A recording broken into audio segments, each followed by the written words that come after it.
시선 첫 순서는 취재기자의 솔직한 토크, 취재기자의 솔까말입니다. 보도 김철진 기자 나와 있습니다.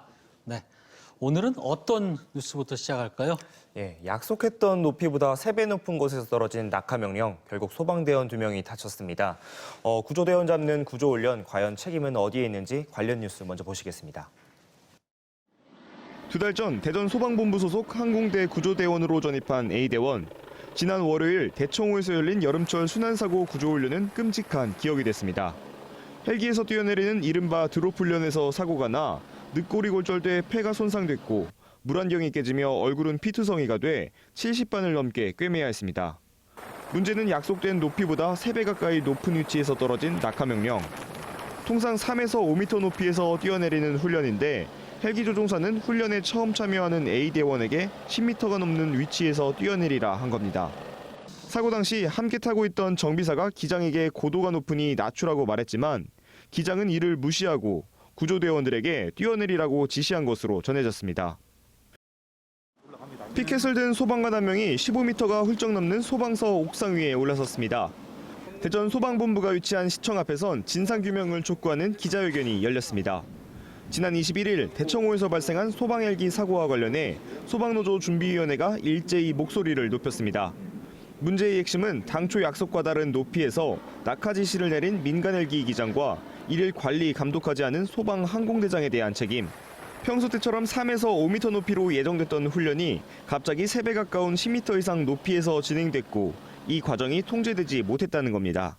특히나 안전운항을 관리하는 운항통제관이 현장에 없었고 민간인인 헬기장을 통제할 항공대장 또한 훈련 진행 중 자리를 비웠다는 주장도 제기됐습니다. 지금 사고당한 구조대원이 지금 2명인 거죠? 예, 그렇습니다. 이 구조대원의 상태가 지금 어떤지 궁금하네요. 한 명은 경상, 한 명은 중상인데요. 이 네. 중상 환자를 먼저 살펴보면요.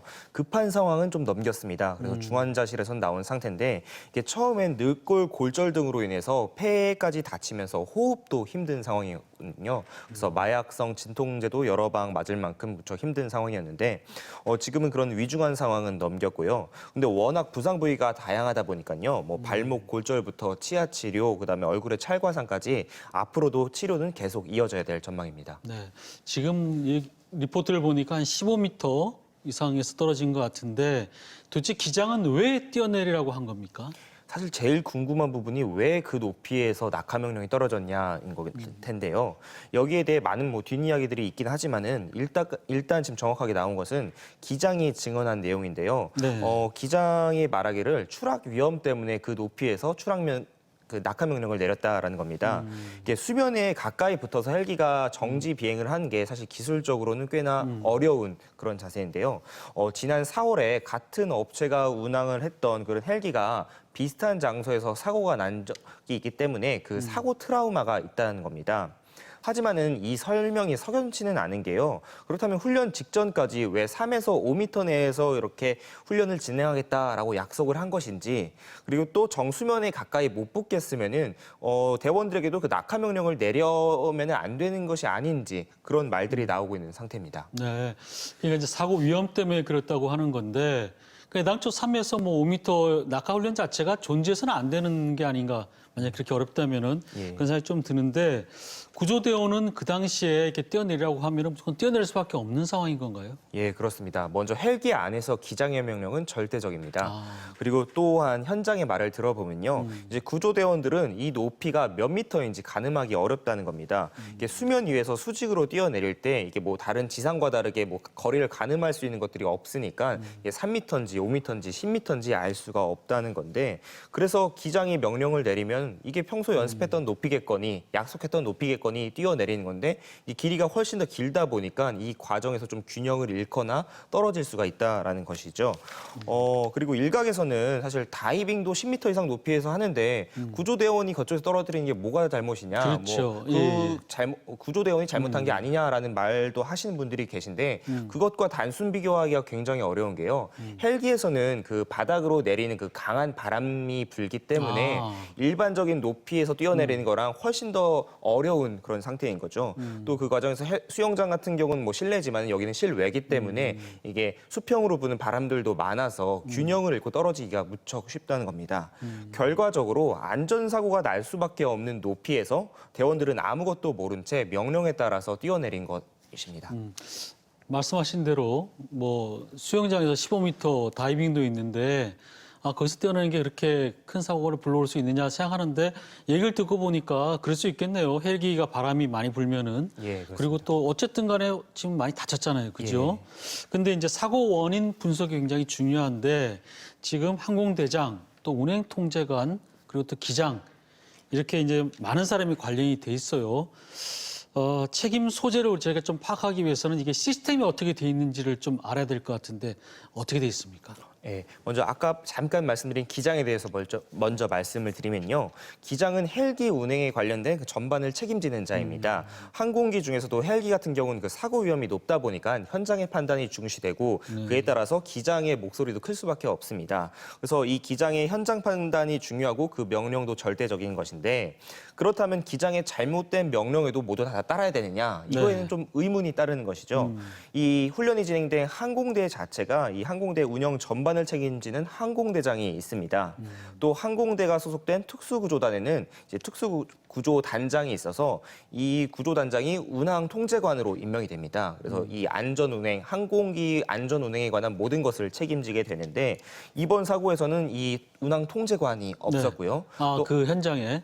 예, 그리고 훈련을 대신 책임져야 될 항공대장의 경우도 이런 지시와 이런 명령들을 적절하게 내리지 않은 그런 책임들이 지금 나오고 있는 상태입니다. 현장에는 있었는데 그 당시에 그러면 관여를 안 했다는 건가요? 예, 그렇죠? 뭐 지금 들리는 말에 의하면은 그 이제 낙하 명령이 이루어지는 순간에 뭐 다른 자리로 좀 이동을 하면서 뭐 제대로 훈련을 관여하지 않았다라는 그런 주장도 제기되고 있습니다. 그런데 이 사고가 일각에서는 예견된 사고다 이렇게 얘기하는 목소리가 있어요. 이게 어떤 얘기입니까?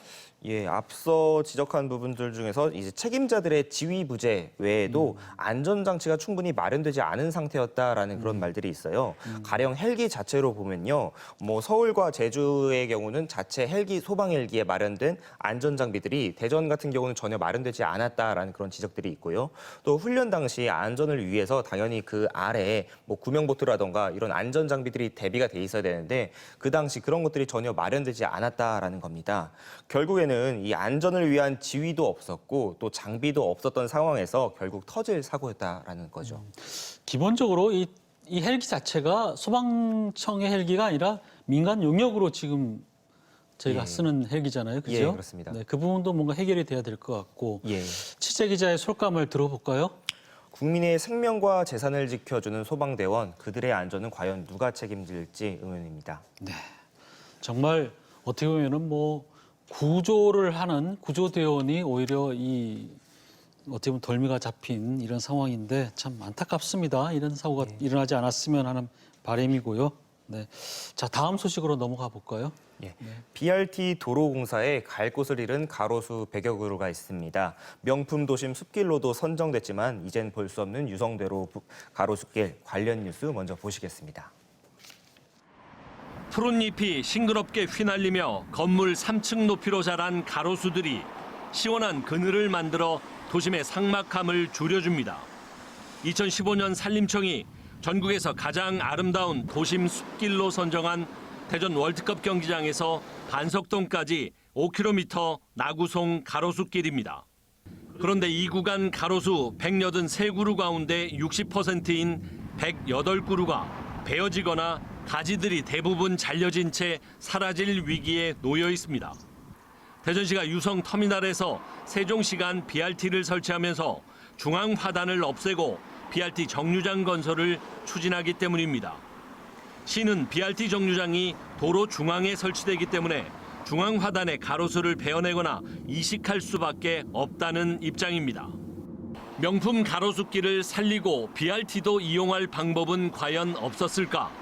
이 구간엔 4곳의 횡단보도와 3곳의 유턴 구간이 설치돼 있습니다. 이곳에 BRT 정류장을 설치하면 중앙화단을 제거할 필요도 없고 횡단보도를 통해 시민들이 도로 중앙 BRT 정류장에 자연스럽게 접근이 가능합니다. 하지만 대전시는 당초 계획대로 중앙 화단을 없애고 가로수 이식 방침을 고수 중입니다. 네, 저도 가끔 이 길을 지나가는데 지금 산림청이 선정한 명품 가로수길이라는 거 아니에요, 그죠? 근데 이런 명품 도심 숲길을 왜 없애려고 하는 거죠? 대전과 세종으로 있는 이 네. BRT 도로 연장 때문인데요. 현재까지는 반석까지 연결된 이 도로를 유성 복합터미널까지 연장할 계획이 있습니다. 근데 이 BRT 도로가 일반 버스와는 다르게 전용 도로가 필요하지 않습니까? 그렇죠. 그래서 일반적으로 도로의 1차선, 제일 안쪽 부분을 이 BRT 도로로 만들게 되는데 그렇다고 한다면은 뭐 추가적으로 벨 필요는 없을 텐데 이 BRT 도로를 사용을 하면 또 그에 따른 정류장이 필요하지 않습니까? 그렇죠. 중간에 정류장이 또 있어야 되죠. 예. 이 정류장을 위해서 한 차선이 더 필요한 상황인데 이것을 위해서 도로 지금 가운데 있는 그 가로수들을 베어내게 되는 겁니다. 그러니까 이제 BRT 도로만 하면은 괜찮은데 예. 정류장까지 건설하려고 하니까 이 예. 가로수들을 다 베어내야 될 상황이다. 그렇다면은 아까 이제 리포트에서 좀 나왔지만 나무도 좀 살리고 BRT도 뭐 안전하게 좀 진행할 수 있는 그런 방법이 뭔가 있었을 것 같기도 한데 지금 전혀 없는 건가요, 그러면? 예, 가장 확실한 방법이 있을 텐데 네. 도로 중앙이 아니라 측면을 확장해가지고 이제 이때 뭐 가로수를 베지 않는 겁니다. 다만 이 경우는 이제 토지를 수용하기 때문에 추가 비용이 발생하는 상황이고요. 또 도로가에 있는 뭐 하수도라던가 전기 시설까지 이제 옮겨야 되기 때문에 그 비용이 이제 천문학적으로 늘게 되는 것이죠. 또 리포트에도 듯이 이제 횡단보도와 유턴 구간을 활용해서 그 구간에다가 이제 뭐 정류장을 설치하면 네, 그 어떠느냐라는 얘기 그런 나왔었죠. 얘기가 있었었는데 대전시의 이 부분을 확인해 보니까 아무래도 이렇게 되면은 뭐 BRT 도로는 좋을 텐데 다른 교통의 흐름이 방해가 될 여지가 있다. 다른 교통의 흐름도 고려해야 되기 때문에 이 가로수들을 이식하는 방법을 선택했다라고 답했습니다. 그러니까 이제 유턴 구간이라든지 그건 예. 필요성에 의해서 만들어진 건데 예. 그걸 없애고 이제 정류장이 됐을 경우에 교통 흐름을 방해할 수 있다 그 예. 얘기군요. 근데 이제 뭐 논란이 있던 시 입장에서는 어떻게든 나무를 지금 없애겠다는 거를 그대로 방침을 유지를 하겠다는 것 같아요. 예.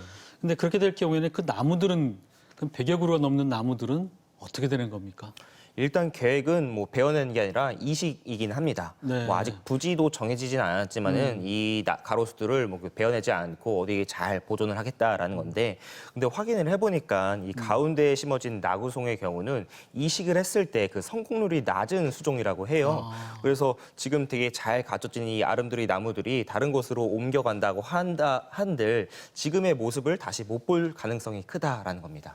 그렇죠. 저게 사실 가로수로서 가치가 있는 거지 나무 하나에 뭐 가치를 크게 우리가 의미를 부여하는 건 아니거든요. 저 위치에서 가로수가 주는 도시의 청량함이라든지 시민들에게 주는 그런 여러 가지 뭐 안식적인 부분들 이런 것 때문에 우리가 가치를 주는 건데 단지 뭐 대전시에서 이식만 우리 이식하면 된다 이렇게만 얘기한다면은 사실 저는 말이 안 된다 생각이 좀 들고요. 자, 솔까말 한번 들어볼까요? 가로수 보존을 위해 도로를 우회했던 서울시, 또 성공적인 이식으로 또 다른 가로수길을 만들었던 청주시 사례, 대전시가 본받아야 될 것은 어디 곳인지 조금 더 고민해봐야 될 것 같습니다. 얼마 전에 대전시가 그 옛 충남도청사에 있는 향나무를 한 100여 그루를 베어낸 적이 있죠. 잘못하면 또다시 이런 논란이 불거질 소지도 저는 있다고 봐요. 부디 잘 좀 판단했으면 좋겠고. 김철진 기자 수고했습니다. 네.